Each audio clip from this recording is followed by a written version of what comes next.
Hi.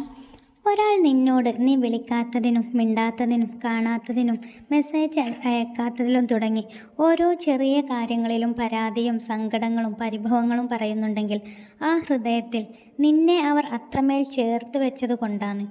പക്ഷേ ഇത് മനസ്സിലാക്കാത്തവരാണ് നമ്മിൽ പലരും.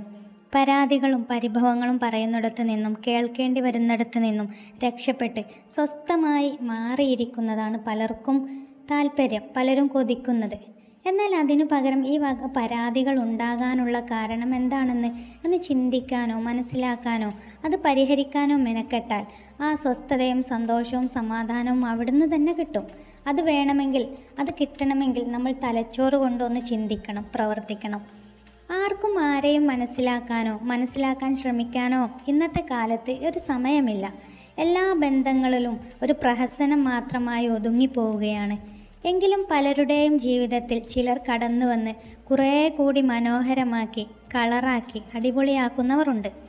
ഏതവസ്ഥയിലും പിന്മാറാതെ തന്നോടൊപ്പം ചേർത്ത് നിർത്തി പരിപാലിക്കുന്നവർ വളരെ വിരളമായി മാത്രമേ ഇക്കൂട്ടരെ നമുക്ക് കാണാൻ കഴിയൂ. ആരുടെയെങ്കിലും കൈകൾ ഇവരുടെ കൈകളിലാണെങ്കിൽ ഒരിക്കലും അത് വിട്ടുകളയാതെ മുറുകെ പിടിച്ചുകൊള്ളണം. തൻ്റെ അവസ്ഥയറിഞ്ഞ് സ്നേഹിക്കാനും മനസ്സിലാക്കാനും പരിഗണിക്കാനും അറിയുന്ന ആ കൂട്ട്, പറയാതെ അറിയുന്ന, ചോദിക്കാതെ നൽകുന്ന ഒരു ചങ്ക്, അത് മതി ലൈഫ് തീയാക്കാൻ. പിന്നിൽ നിന്ന് ചതിക്കാതെ മുഖത്ത് നോക്കി ഉള്ളത് പറയുന്ന ചങ്ങാത്തം അല്ലെങ്കിൽ റിലേഷൻഷിപ്പ് വളരെയധികം വാല്യൂ ഉള്ള ഒന്നാണ്. എത്ര സ്നേഹിച്ചിട്ടും എത്ര മനസ്സിലാക്കിയിട്ടും എത്രയധികം ആത്മാർത്ഥത കാണിച്ചിട്ടും എത്രയോ സമയങ്ങൾ അവർക്ക് വേണ്ടി മാത്രം മാറ്റിവെച്ചിട്ടും ഒരിക്കലും നമ്മളെ കാണാനോ മനസ്സിലാക്കാനോ അവർക്ക് കഴിഞ്ഞില്ലെങ്കിൽ പിന്നെയും അവരെ ചേർത്തു നിർത്തുന്നതിൽ ഒരു കാര്യവുമില്ല. അവരെ അവരുടെ വഴിക്ക് വിട്ടേക്കുക. നിരന്തരം പരാതിയും പരിഭവങ്ങളും പറയുന്നവർ ഒന്നോർത്താൽ മതി, ഒരിടത്ത് നമ്മൾ അവഗണിക്കപ്പെടുമ്പോൾ ഉറപ്പായിട്ടും മറ്റൊരിടത്ത് നമ്മൾ പരിഗണിക്കപ്പെടും.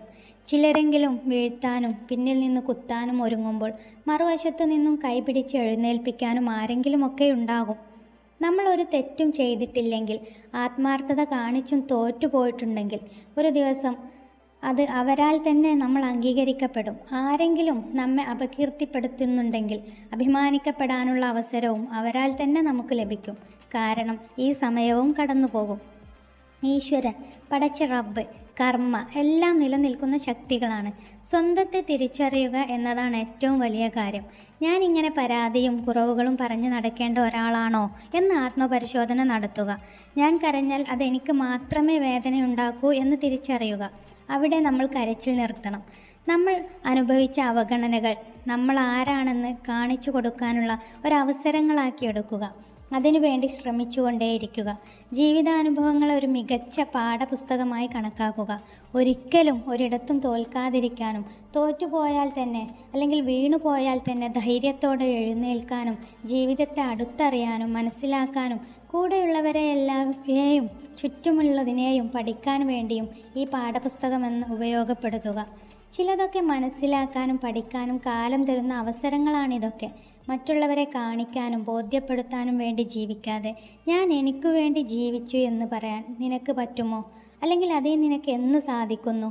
അപ്പോഴേ നീ എന്ന വ്യക്തി ഉണ്ടാകൂ എന്ന് നമ്മൾ നിരന്തരം ഓർത്തുകൊണ്ടേയിരിക്കുക. നീ എന്ന നിന്നെ ഇല്ലായ്മ ചെയ്യാൻ ഒരാൾക്കും സാധിക്കാത്ത വിധം ശക്തമായൊരു മനസ്സ് കൈവശമുണ്ടെങ്കിൽ ഒരാളോടും ഒരു പരാതിയും പരിഭവവും പറയാൻ നിൽക്കരുത്. മറ്റൊരാളുടെ കുറ്റങ്ങൾ കേൾക്കാൻ നിന്നു കൊടുക്കുകയും അരുത്. By motivation Malayalam.